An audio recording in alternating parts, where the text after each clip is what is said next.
அனைவருக்கும் வணக்கம். நம்ம இப்போ செய்ய போகிறது தயிர் வச்சு ஒரு கபாப்பு. தயிரை வந்து நல்லா இது மாதிரி துணியில் போட்டு வடிகட்டி இது மாதிரி எடுத்துக்கணும். மாவு பார்த்துக்கு எடுத்துக்கணும். இது வந்து பன்னீர் ஒரு கப்பு, ஆனியன் போட்டுக்கலாம், கொத்தமல்லி தழை கொஞ்சம், பச்சை மிளகாய், இஞ்சி இதெல்லாம் போட்டுட்டு மசாலா கொஞ்சம் ஆட் பண்ணிக்கலாம்.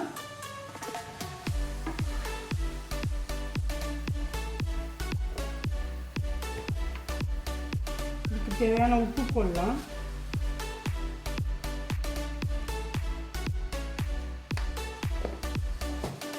போட்டுட்டு மிளகாத்தூள், கொஞ்சம் கரம் மசாலா, கொஞ்சம் பெப்பரு. இது வந்து கடலை மாவு, அதை நல்லா வானலில் வெறும் வானலில் வறுத்துக்கணும். இது பைண்டிங்காக. அது கொஞ்சம் தண்ணியாக இருக்குல்ல, அதனால் அது பைண்டிங் பண்ணணும். போட்டுட்டு இது எல்லாத்தையும் நல்லா மிக்ஸ் பண்ணிக்கலாம்.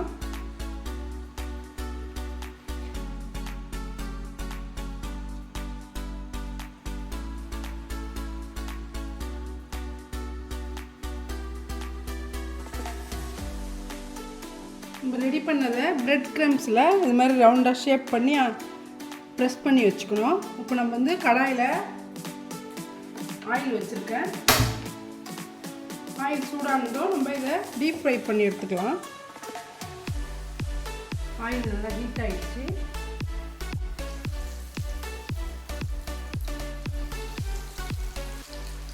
நல்லா போட்டு ஃப்ரை பண்ணிக்கலாம்.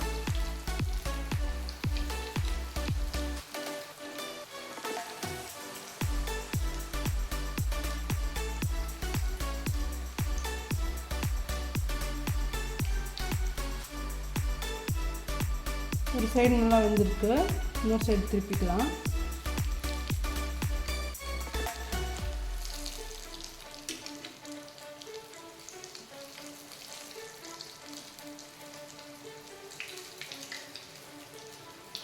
இது வந்து கரண்டி போட்டு இப்படி கிண்டக்கூடாது. இது மாதிரி பதமாக ஏதோ ஒரு மெலி ஸ்பூனால் எடுத்து திருப்பி விட்டுருங்க. நல்லா நின்று வேகும். அது சுவையான தஹி கபாப் ரெடி ஆயிடுச்சு. இந்த வீடியோ பிடிச்சிருந்தா லைக் பண்ணுங்கள், ஷேர் பண்ணுங்கள், கமெண்ட் பண்ணுங்கள், சப்ஸ்கிரைப் பண்ண மறக்காதீங்க. நன்றி. இவனுக்கு வணக்கம். நம்ம இப்போ செய்ய போகிறது ப்ரக்கோலி போட்டு சூப்பு. இப்போ பாருங்கள், ப்ரக்கோலி இது மாதிரி கட் பண்ணிவிட்டு கொஞ்சம் எண்ணெய் போட்டு இது நல்லா வதக்கிடணும். வதக்கிட்டு லைட்டாக அரைச்சி எடுத்துன்னு வரணும். எண்ணெயில் கொஞ்சம் நல்லா இது வதங்கட்டும்.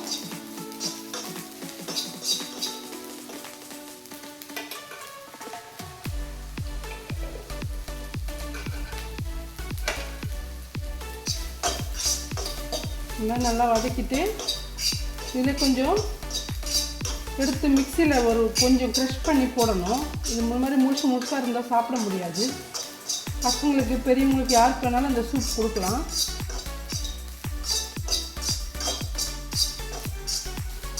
நல்லா வதங்கட்டும். இது மாதிரி வதக்கினது நம்ம மிக்சி ஜாரில் கொஞ்சம் தள்ளிக்கலாம். கொஞ்சம் இருக்கட்டும். இதில் கொஞ்சம் முழுசாக இருந்தால் பார்க்குறதுக்கு நல்லாயிருக்கும். மிக்சியில் கொஞ்சம் க்ரஷ் பண்ணி எடுத்துன்னு வந்துடலாம். பாருங்கள், மிக்சி ஜாரில் இது மாதிரி அரைச்சி எடுத்துன்னு வந்துட்டு இந்த வானலில் திரும்ப போட்டுக்கோங்க. போட்டுட்டு அரைச்சி ஊற்றிக்கலாம் கொஞ்சம் தண்ணி. இது வேகட்டும். ப்ரக்கோலி கொஞ்சம் வெந்ததும் கார்ன்ஃப்ளவர் கொஞ்சம், பெப்பர் கொஞ்சம் போட்டுக்கலாம், உப்பு போட்டுக்கலாம்.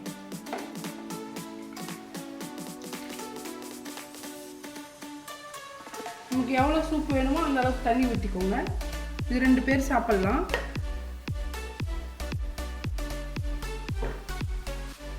கொஞ்சம் கொதிக்கட்டும். டிஷ்ஷுக்கு தேவையான உப்பு போட்டுக்கலாம். கொதிக்கிற டைமில் நம்ம 1 ஸ்பூன் அளவுக்கு கார்ன்ஃப்ளவர் எடுத்து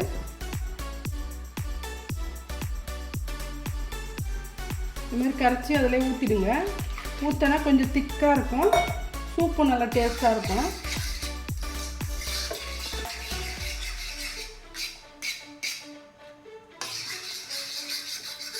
நல்லா இது மாதிரி கிண்டி விட்டுட்டு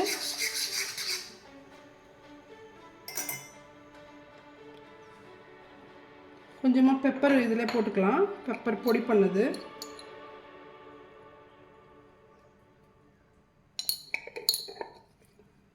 ஃபைவ் மினிட்ஸில் சூப் ரெடி ஆயிடுச்சு பாருங்கள்.